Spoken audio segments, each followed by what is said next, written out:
less fortunate in our area. We've got Amber Green, and this certainly sounds like something that you just kind of came up on your own and you felt like you wanted to give back. And first of all, Amber, how are you this morning? I'm doing well. Happy to have you here. Thank you. Tell me a little about what exactly you're doing and what you've got going on here in the community. Okay, so what we do is we just get people together from Alamo. Everybody cooks a little bit of food and we deliver it to people who need it. And it's really just that simple. Finding people who need food, however, is not always simple. And getting people organized is not always simple. Yeah, so obviously. That's why we're here. And first thing to point out, obviously, is you're just looking for people to either volunteer to provide food. It's not necessarily bringing in money or anything like that. You're just wanting to get the actual food and get people to come out and help themselves, right? Yes. I actually do not accept cash donations at all. If your heart is telling you to donate in that way, maybe the minimum amount of a gas card if we have enough people to deliver. But if we have enough people to deliver, then each person only has to take 1 or 2 meals. So we probably won't even need that. Tupperware, time, smiles, food. And that's really all we need. And I really would like to just get people to come out and do this, because the connections that you make with the people that we deliver to, with the people that help, it's just special. And that experience is why we're doing this again for Christmas. And that's what makes me want to make this bigger, because it's been really special for a lot of people. So. All right. We'll start with volunteers. Easiest way to get in contact with you if people want to volunteer and help out with this? Email. Okay. The Alamo Love Project at gmail.com. Okay. You can find me on Facebook under Amber Green, but it's just my personal Facebook. So email would be much easier to communicate through. And the same way, if people they're knowing people that are in need of that of the meals, the email is the best way to get in contact with you as well. Yes, and please email me if you need food.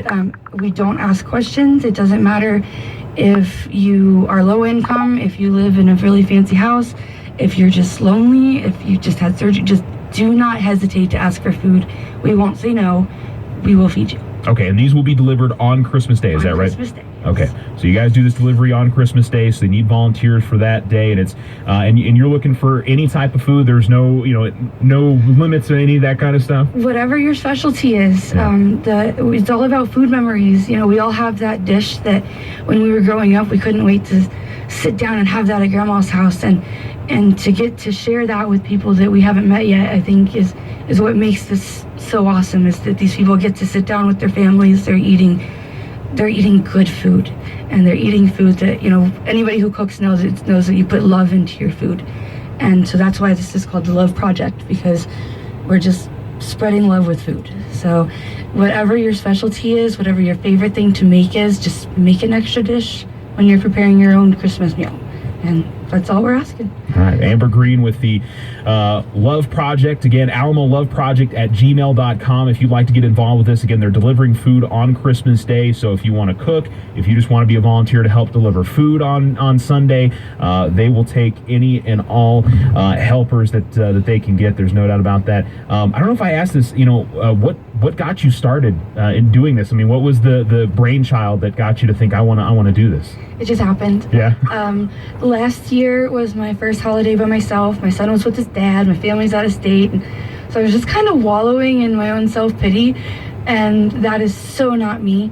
So I think I went to Walmart to just do something. And I saw all these people, standing outside. And it was cold last Thanksgiving.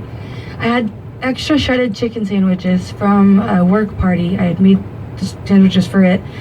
And that was my grandma's recipe. So for me, it was one of those food memories, and it just made sense. They were out there, they were hungry, I was by myself, I had food, and so I just bought a couple bags of hamburger buns, and I took a big foil tray of the shredded chicken, and I just went around and asked people if they wanted sandwiches, and everybody wanted sandwiches. And some people asked for rides, and then somebody asked for a coffee, and then I just realized that, and then one person that made me want to deliver, he spoke about his mom, and I asked if I could take food to his mom or if I could give him extra food for his mom.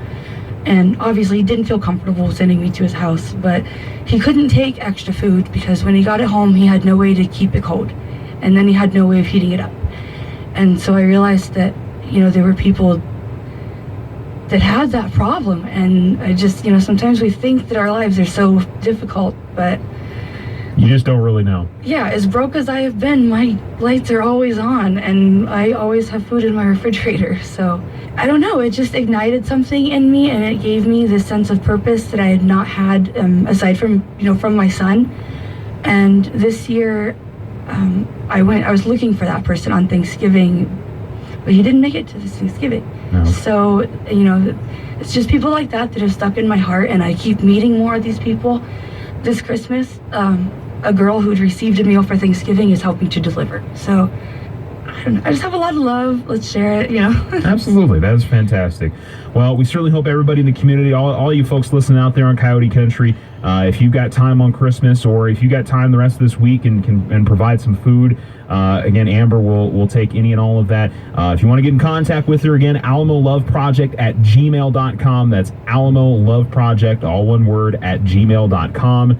Spelled how you would imagine that would be spelled, and Amber can tell you what exactly you can help out with, and get this going on Christmas Day, organizing Christmas dinner for those in need. Amber, you're doing great work, and we certainly hope that this year is a big one, and we hope it continues to get bigger and bigger for you. Thank you. All right, Amber Green of Alamo Love Project. We'll get you back into some more music.